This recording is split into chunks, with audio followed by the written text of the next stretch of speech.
काले से उठे दरदिया पिया कमरिया पिया कमरिया पिया।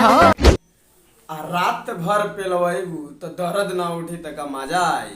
लागता भैया रात भौजी के अनका चाहे मरले बाप कमर पकड़े तबे इ लोग से कहतिया और दिखावतिया। सही पकड़े हैं।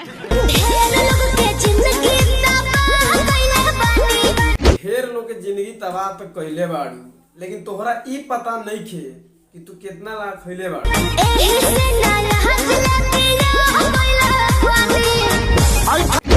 तबे तो आज तक बियाह ना कइलू। आ बियाह करके का होई जब कुंवारे में इतना खा तारू। तनी हमरो इतने तेजस्वी लोग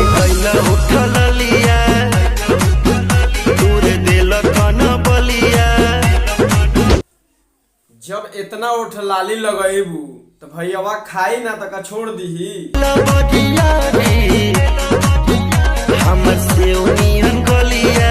आ गाल दाते ना काटी तका तुहार सामान चाटी।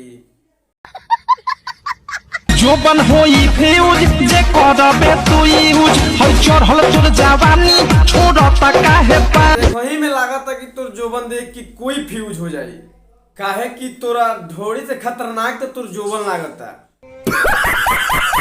न होश में मतलब तू जोश में लागे न दे बाऊंगा। जब ऐसा सामान लेके भातरा लगे सुतबू तो कैसे होश में रही। ये राजा जी मुआइए दे बाका कि कम जहुआइए दे। आ जब भैयावा पेले नु तोहरा तो रुआइए आई। काहे कि मुँहबू ना, काहे कि बॉडी बहुत बनल बा, खूब बनल।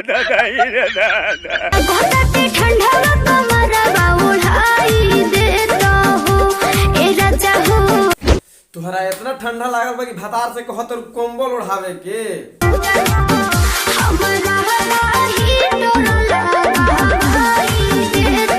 हम रहती नु तोर भतार तो पहले पेलती ओकरा बाद कंबल में सुतैती ना। भाई तोहनिए के देखल कि का कहतिया।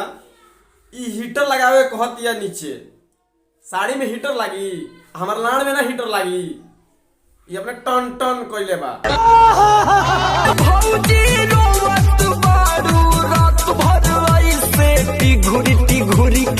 हम बताओ तनी भौजी काहे रोवतिया ए भैया। काहे कि तू रात भर घपा घप कइले बाड़ो तो उ रोई ना तो का हंसी। ऐसे कैसे लोग रहते हैं यार।